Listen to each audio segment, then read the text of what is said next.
Is it at all possible that the dignified and glorious Lord of this realm should not teach those ill-mannered people who violate the rights of his might and who show disrespect to the grandeur of his glory and chastise them in a way befitting his dignity and glory?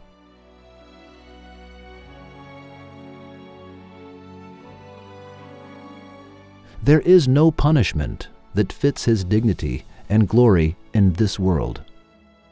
So there is, and should be, a place of punishment somewhere else. In this proof, we shall open a gate to the hereafter through names the Dignified One and the Glorious One. First of all, let us see the dignity and glory and get to the Dignified One and Glorious One. Then, let us move on to dignity and glory necessitating the hereafter.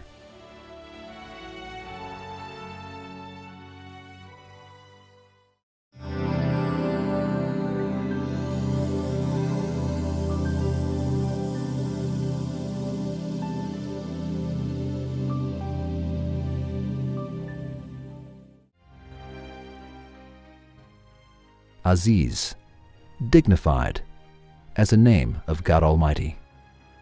Aziz means God's being the dignified one, his being the greatest of all beings, his being the defeater and not the defeated, and his creatures obeying him and not being disrespectful towards him.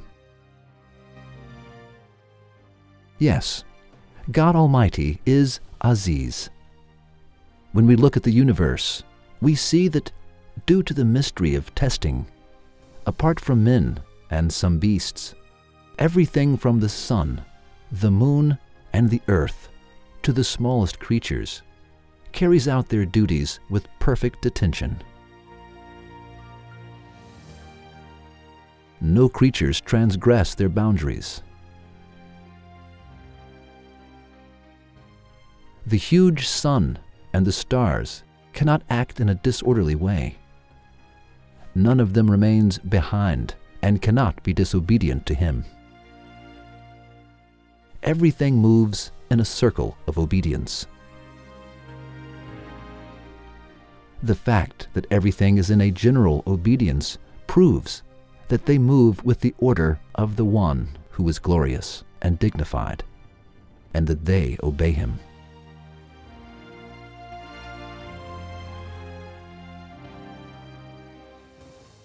We do not wish to prolong the manifestations of the names Dignified One and Glorious One. Whoever wishes to ponder over those names should look at the high mountains, vast oceans, the storms in the sea, vast deserts, the moon, the sun, and the stars. He will hear that all of them are saying, "O Dignified One, O Dignified One, O Dignified One." Each creature to which greatness has been bestowed is a mirror of his name, Dignified One.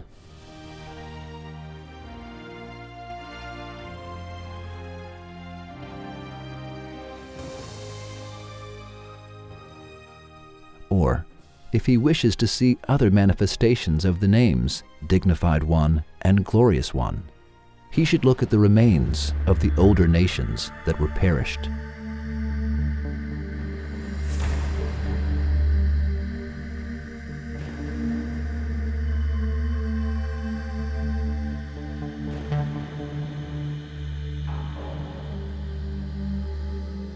If he cannot, he should listen to the Quran, because the name Aziz, Dignified One, is seen in the nations that were perished.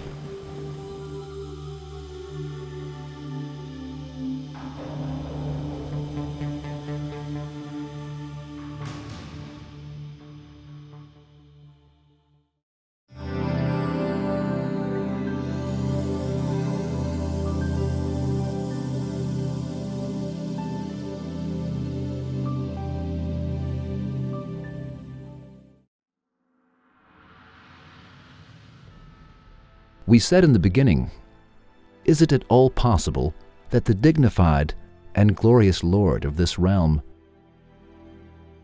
should not teach those ill-mannered people who violate the rights of his might and who show disrespect to the grandeur of his glory and chastise them in a way befitting his dignity and glory? Definitely not. Boundless glory and dignity necessitates teaching the ill-mannered people and punishing the rebels. However, in this world, there is no chastisement befitting his dignity and glory. The oppressor usually retains his power, and the oppressed people are usually humiliated. As they both depart from this realm, their affairs are then left to the same supreme tribunal. They are postponed. They are not cancelled. He sometimes punishes people in the world, too, like the blows inflicted on some rebellious, stubborn nations.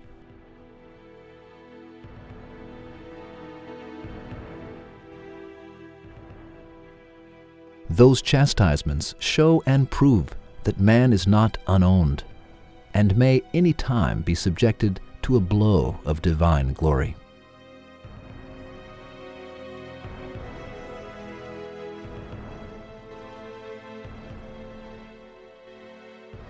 Is it at all possible that man should have an important duty and skill among other men, and then, in return to God Almighty's making himself known by his so many magnificent works, man should not know him through belief? In return to his mercy, making itself loved through all those fruits, man should not make himself loved through worshiping. In return to showing his love and mercy to man with lots of bounties,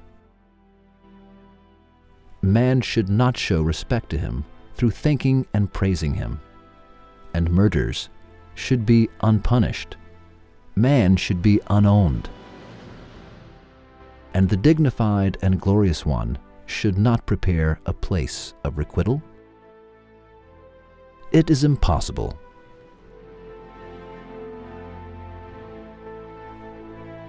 We can sum up this proof as follows. 1. The general obedience in the universe and the divine blows inflicted on the rebellious nations make the dignified and glorious one known to us.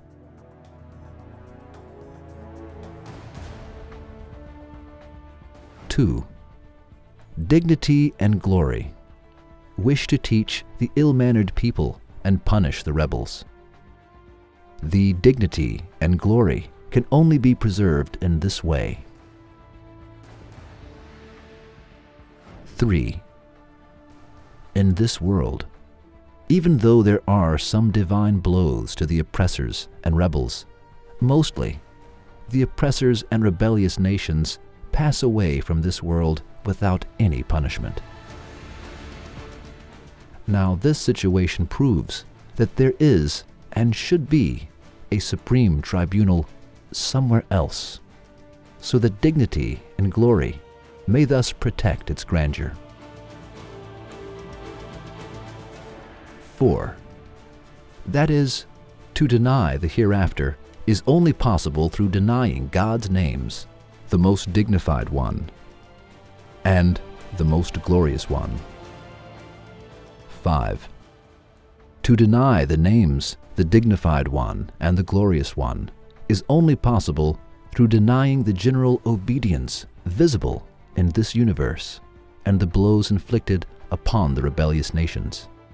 If the general obedience and punishment inflicted upon the rebellious nations are not denied, acting upon the rule, acts cannot be without doers. One needs to accept the owner of the general obedience and those divine blows. Having accepted that, one needs to agree that he should bring the hereafter.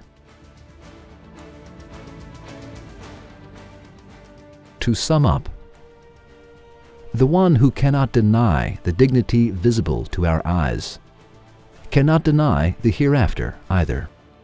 We have nothing to say for the one who denies something which he sees with his eyes.